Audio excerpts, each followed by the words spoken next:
Avant de commencer cette histoire bouleversante, assurez-vous de vous abonner à la chaîne et d'activer la cloche de notification pour ne rien rater des prochaines histoires inspirantes et inattendues. Ce que vous allez entendre aujourd'hui est bien plus qu'un simple récit. C'est une leçon de vie, une vérité sur l'amour, la trahison et la fidélité. Restez jusqu'à la fin, vous n'en croirez pas vos oreilles. Julien Morel avait tout ce que l'on peut désirer, le pouvoir, le prestige et surtout, la paix d'esprit.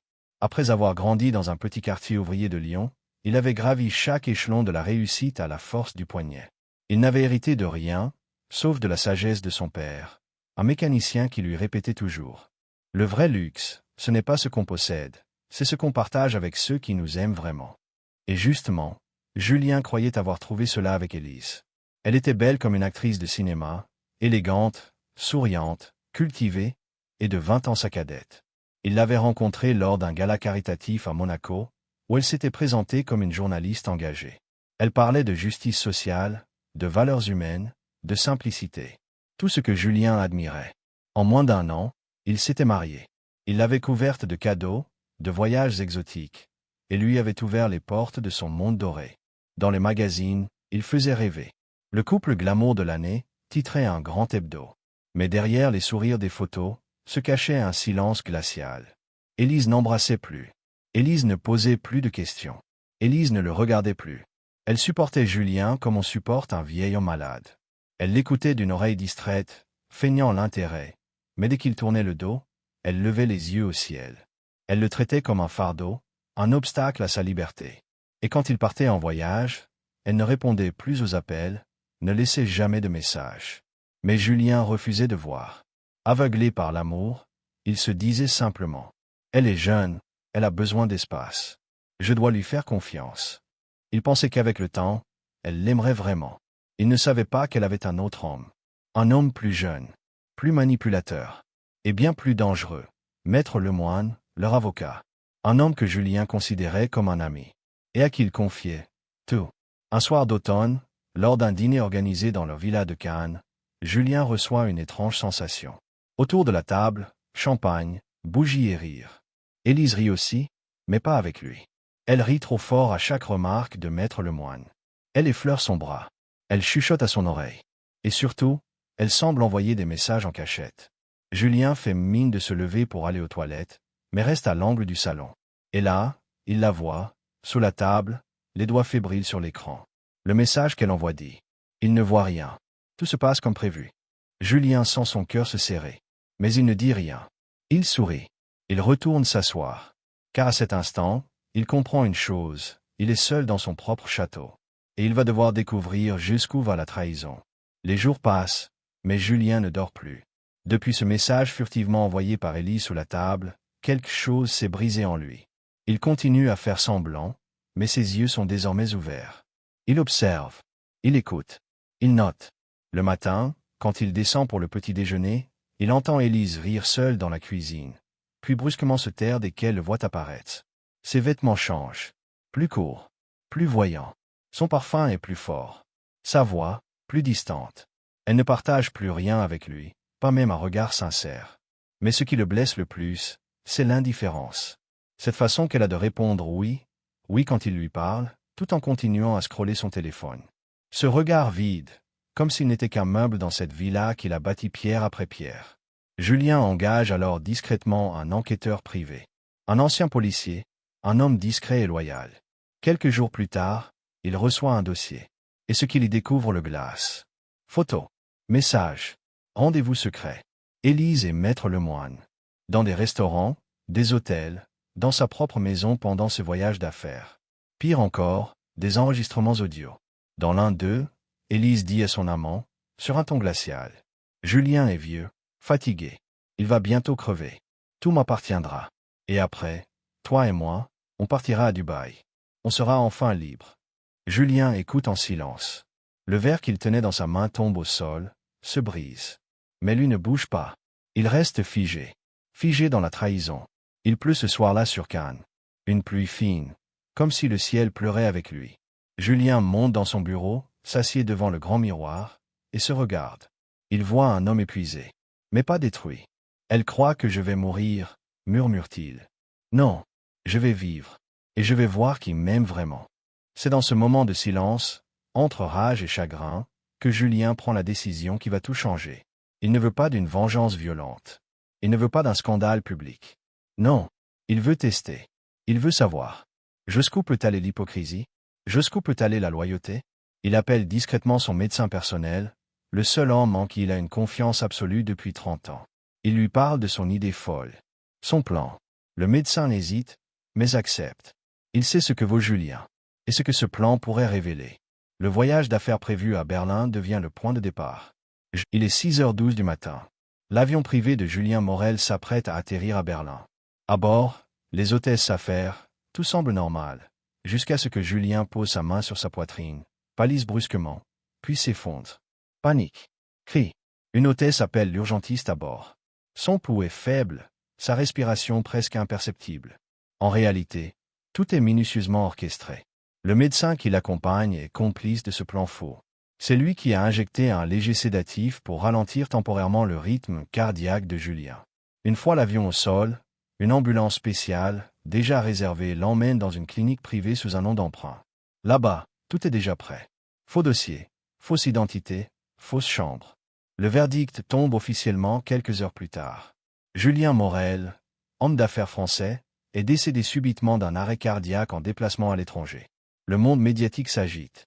Les chaînes d'information en continu passent en boucle des images de Julien, ses discours, ses hôtels, ses projets humanitaires. Les gens pleurent un homme qu'ils admirent. Les journalistes saluent sa vision, son courage, son humilité. Mais dans leur villa de Cannes, Élise ne pleure pas. Elle se contente de fixer la télévision avec un léger sourire aux lèvres. À peine les journalistes ont-ils annoncé le décès qu'elle prend son téléphone et appelle. « C'est fait », murmure-t-elle à Maître Lemoine. « Tout va désormais m'appartenir. » Le lendemain, Élise organise une cérémonie intime, refusant que les collaborateurs de Julien y assistent. Elle veut tout contrôler, le discours, les fleurs, la musique. Elle entre dans l'église habillée tout en noir, lunettes sombres, visage impassible. Elle joue parfaitement la veuve éplorée. Mais dans sa sacoche se trouve le testament falsifié, préparé en secret avec l'aide de Lemoine. Un document qui stipule que tous les biens de Julien, hôtel, comptes, propriétés reviennent intégralement à son épouse. Mais ce que ni elle, ni Lemoine, ne savent, c'est que Julien a déjà changé son testament 2 mois plus tôt. Julien, toujours affaibli par les sédatifs, se réveille dans une maison de repos à l'abri des regards, près de la mer, en Bretagne. Il est seul, entouré d'un silence profond. Mais il n'a jamais été aussi lucide. Chaque jour, il reçoit des vidéos de surveillance de sa propre maison, des rapports sur les agissements d'Élise, des enregistrements de ses appels. Il voit comment, dès le lendemain de sa mort, elle commence à vendre ses montres, ses œuvres d'art, ses voitures de collection. Elle ne perd pas une minute. Mais Julien ne ressent plus de colère. Ce n'est plus le temps de l'émotion. C'est le temps de la vérité. Dans son bureau, il revoit les images encore et encore. Élise dans sa chambre avec Maître Lemoine. Élise riant au téléphone, se moquant de lui. Il était si naïf. Même son chien m'aimait plus que lui.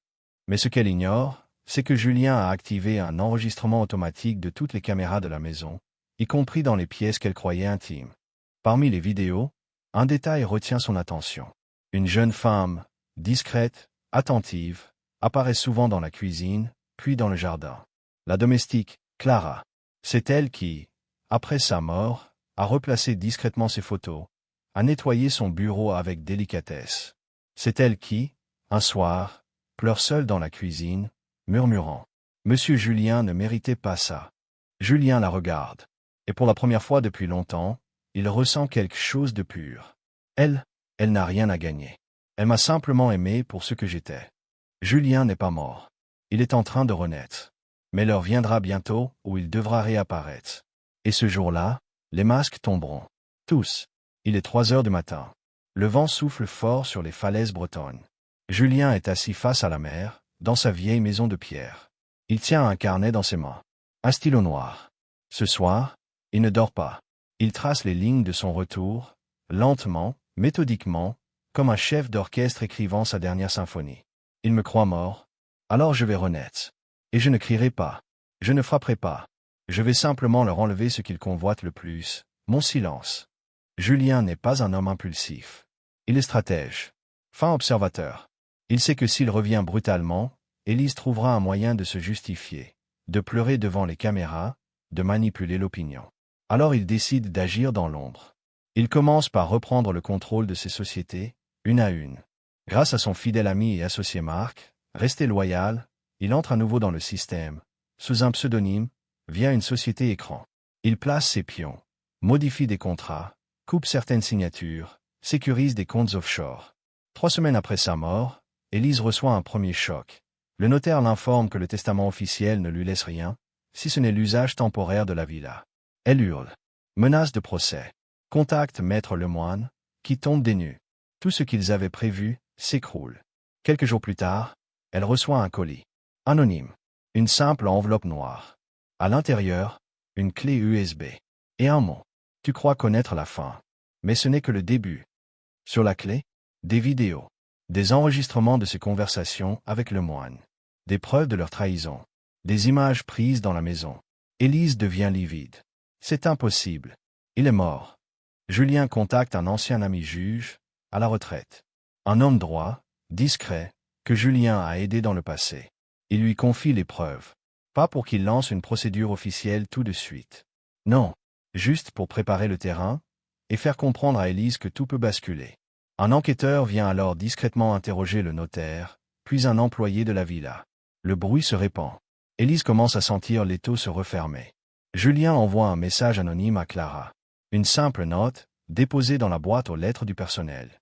Si tu crois encore en la vérité, viens au banc en pierre, derrière l'ancienne église, demain à 19h. Seule. Clara y va. Le cœur battant. Elle découvre Julien. Amaigri, mais vivant. Elle tombe à genoux, en larmes. Monsieur Julien, vous êtes vivant. J'ai prié chaque soir pour que ce ne soit pas vrai. Julien la relève. Il pose sa main sur son épaule, ému. Clara, je vais avoir besoin de toi. Elle accepte, sans poser de questions. Par loyauté, par humanité. Grâce à Clara, Julien récupère des objets personnels. Elle installe une petite caméra dans le salon, continue de lui transmettre les moindres faits et gestes d'Élise. Julien observe. Il note tout. Mais il reste patient. Il ne faut jamais interrompre un serpent pendant sa danse. Il faut le laisser croire qu'il est libre, jusqu'à ce que la musique s'arrête. Julien n'est plus l'homme naïf d'avant. Il est devenu froid, précis, implacable. Mais au fond de lui, il garde encore une blessure. Celle d'avoir été trahi par l'amour. Il n'a pas envie de vengeance, mais de vérité. Et de justice. Et maintenant, il est prêt. La scène est posée. Les projecteurs sont braqués. Julien Morel va bientôt revenir dans le monde des vivants, mais cette fois, en maître du jeu. Une journée d'apparence normale commence dans les hauteurs de Cannes. Le soleil frappe fort sur les vitres de la Villa Morel. Élise, habillée en soie blanche, prend son petit déjeuner sur la terrasse, un verre de champagne à la main. Mais son sourire s'efface quand le portail automatique refuse de s'ouvrir. Puis c'est le système de sécurité qui se désactive. Les caméras redémarrent, et les écrans diffusent une vidéo qu'elle ne reconnaît pas tout de suite. Un visage. Le visage de Julien. Vivant. Calme. Solennel. Quelques heures plus tard, une notification secoue les réseaux sociaux et les chaînes d'infos. Julien Morel. Message posthume au retour inattendu. Un live démarre, diffusé sur toutes les plateformes. On y voit Julien, assis dans un fauteuil sombre, un fond noir derrière lui. Il fixe la caméra. Sa voix est grave, lente, pesante. Je m'appelle Julien Morel. Le monde me croit mort, mais je suis bien vivant. Il marque une pause. Puis poursuit. Je me suis effondré dans un avion. J'ai été déclaré cliniquement mort. Mais c'était une mise en scène. Car je devais savoir qui m'aimait vraiment, qui plairait ma mort, et qui s'en réjouirait.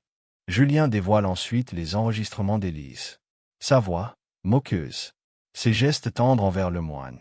Sa jubilation à l'idée de tout hériter. Il montre aussi les documents falsifiés. Les dates. Les signatures. Les preuves.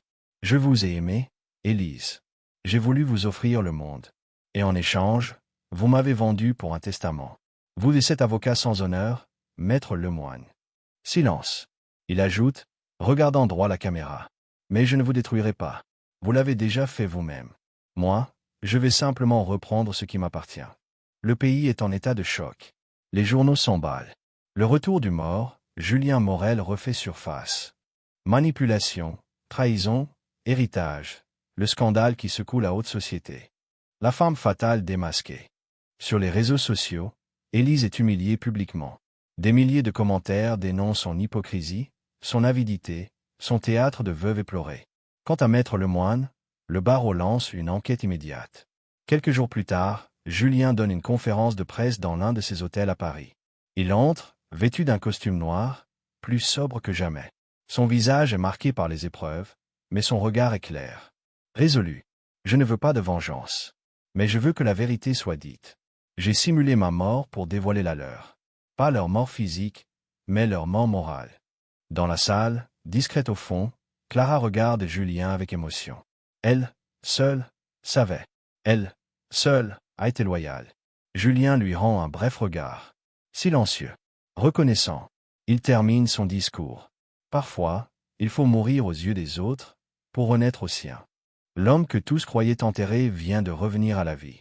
Et avec lui, une leçon que personne n'oubliera. La Villa Morel n'a plus rien de majestueux. Les rideaux sont tirés. Le silence est pesant. Élise erre comme une ombre, vêtue d'un simple peignoir. Son visage est pâle, ses yeux cernés. Depuis la révélation, elle ne sort plus. Elle refuse d'allumer la télévision. Chaque notification sur son téléphone est un rappel de sa déchéance. Elle n'a plus d'amis, plus de soutien. Même Maître Lemoine a disparu, radié du barreau, fuyant la justice comme un lâche. 3 mois plus tard, le procès s'ouvre au tribunal de Paris. Les caméras se bousculent à l'entrée. C'est l'événement de l'année. Julien Morel fait une entrée sobre, digne. Costume noir, cravate bleu nuit. À ses côtés, Clara, en tant que témoin clé. Élise, elle, arrive escortée. Les regards qu'on lui lance sont froids, accusateurs. Son avocat parle à sa place. Elle baisse les yeux. Finit par pleurer. Mais les preuves sont accablantes. Conversation enregistrée avec le moine. Tentative de manipulation du testament. Abus de faiblesse sur un homme soi-disant malade. La salle est suspendue au mot du juge. Madame Élise Morel, vous êtes reconnue coupable de tentative d'escroquerie, de manipulation frauduleuse de documents et de complicité d'abus de confiance. Vous êtes condamnée à 5 ans de prison, dont 2 fermes. Quelques jours plus tard, Élise est incarcérée. Le luxe est loin. Les talons ont été remplacés par des sandales de prison. La soie, par un uniforme gris. Dans la cellule, une autre détenue la reconnaît. T'étais la femme du millionnaire? Non? C'est fou comme la chute est brutale. Élise ne répond pas. Elle regarde par la minuscule fenêtre, l'esprit ailleurs. Elle avait tout, et elle a tout perdu. Julien récupère la totalité de ses biens. La villa, les sociétés, les comptes bancaires. Mais il n'y vit plus. Il décide de vendre la propriété, devenue trop lourde à regarder. Il fait don d'une partie de la somme à une association de femmes victimes de violences psychologiques. Et pour remercier Clara, il lui offre un appartement, à son nom, et un poste de direction dans l'un de ses hôtels. Un soir, Julien retourne sur la falaise où il s'était caché des mois auparavant. Le vent souffle fort, comme ce soir-là. Mais cette fois, il ne se cache plus. Il regarde l'horizon. Clara le rejoint, un manteau sur les épaules. Il ne parle pas. Il regarde simplement la mer. Julien murmure. Le mensonge a détruit ma maison. Mais la vérité m'a reconstruit. Et pendant qu'Élise purge sa peine, Julien, lui, commence une nouvelle vie. Plus simple, plus vraie. Et infiniment plus libre. 6 mois se sont écoulés depuis le procès. Julien Morel a quitté la Côte d'Azur. Il s'est installé dans une petite maison en Toscane, au cœur des collines italiennes, loin des flashs, des hôtels de luxe et du tumulte médiatique. Ici, il marche pieds nus dans l'herbe. Il cuisine lui-même ses repas. Il lit au coin du feu. Et surtout, il respire. Pour la première fois depuis des années, il n'est plus un homme d'affaires. Il est juste un homme. Sur les conseils de Clara, Julien a commencé à écrire. Un livre. Son histoire. Son témoignage. Non pas pour se venger, mais pour inspirer ceux qui souffrent en silence, manipulés par des masques d'amour. Le titre, La mort m'a sauvé la vie. Il y raconte tout. La chute, la douleur, la solitude, mais aussi la vérité, la résilience et l'amour vrai. Le livre devient un best-seller. Non pas pour le nom Julien Morel, mais pour le cœur qu'il y a mis. Et Clara, elle est toujours là. Discrète. Présente. Sans jamais demander plus que ce qu'il peut donner. Un jour, assis sur un banc face au soleil couchant, Julien prend sa main. Tu ne m'as jamais menti, Clara. Tu n'as jamais voulu mon argent. Tu m'as vu faible, et tu m'as aimé fort. Elle sourit, simplement. Ils ne s'embrassent pas. Pas encore. Ils se regardent, longtemps. Et dans ce silence, l'amour vrai commence. La caméra s'éloigne, laissant Julien seul au bord d'un champ doré. Il regarde l'horizon, la main sur son manuscrit. Et dans une voix off, il dit « On peut perdre une fortune, une maison, même une réputation. Mais si l'on garde son intégrité, si l'on choisit la vérité, alors on n'a rien perdu. On vient juste de renaître. » Cette histoire vous a touché? Alors abonnez-vous à la chaîne pour ne rater aucune de nos prochaines histoires vraies et bouleversantes. Laissez un like, partagez, et dites-nous en commentaire. Que feriez-vous si vous étiez à la place de Julien? À très vite, pour une nouvelle leçon de vie.